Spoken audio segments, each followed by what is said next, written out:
Hey guys, welcome back to another episode of Hearthstone. Today we are going to be continuing to check out the Journey to Goro expansion with a new deck. That's right, we're going to be checking out the Goro Silence Priest.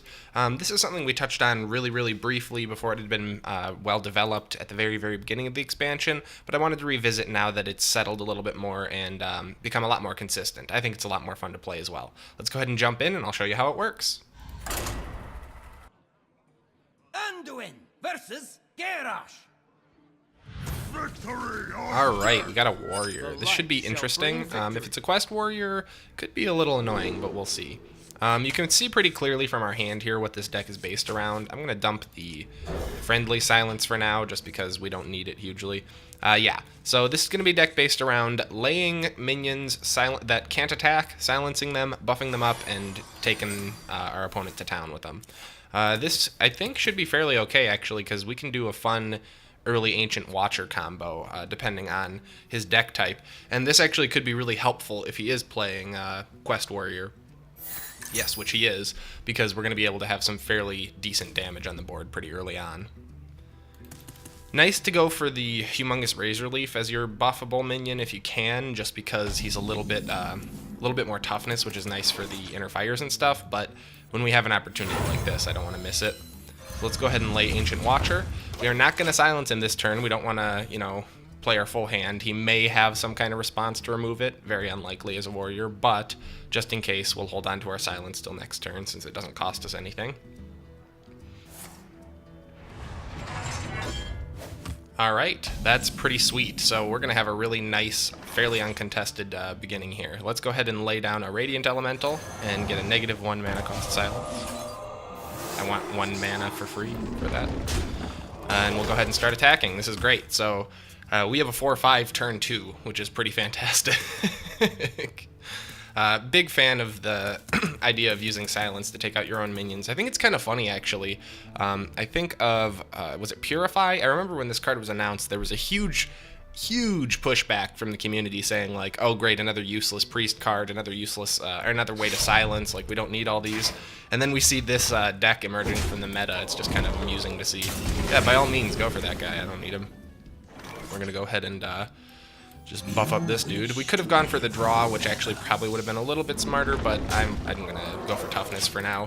Since he has the weapon, I just want to keep this thing alive until we can get our inner fire going. One of the key things to this deck, in addition to relying on us hopefully pulling Divine Spirit and Inner Fire, we also have a couple cards that'll help mitigate that, in particular Shadow Visions, one of my favorite new Priest cards. This is going to allow us to discover a copy of a spell that's already in our deck, and what that means is you get to pick from 3 spells that are in your deck, and this deck only runs like 4 spells, so you're basically guaranteed to get one of the cards you need for your combo, which is really nice. I actually had a game when I was testing the deck that had 2 Shadow Visions in one hand, and I was able to pull the full combo out of it, which is really cool. An unexpected amount of control for a deck that's traditionally considered miracle. See, now he's still in trouble here, and we're sitting pretty. This is great. He can have my little guy there. I don't really care. But we are gonna Power Word Shield this guy. Come on. No dice. And you know what? I'm gonna go for the easy combo. It'd be nice to go for the really big one, but let's just keep the ball rolling here. Hitting for 10 is nothing to shake a stick at, and yeah, while it would be nice to have made him a 20/20, got to keep the damage going on the board, it can be easy to get really greedy with these combos and be like, well, I could have a 50/50, and then you end up costing yourself the game. But for now, yeah, we're sitting pretty well. We have a Cabal Song Singular in hand, so we're going to just silence his taunt, and it's pretty much game here. This is too good. We have a couple ways to silence it, but this is probably the better one since it gives us a 5/5.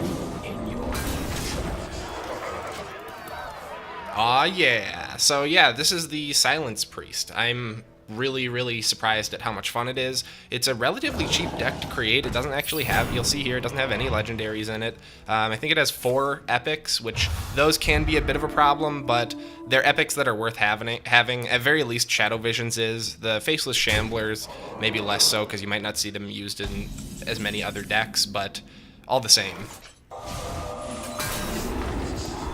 Silence for days. I love the Silence Priest. You guys, make this deck. Check it out. If you enjoyed this episode, please be sure to like, subscribe, and leave a comment below so that I know. As always, thank you guys so much for watching, and I will see you next time.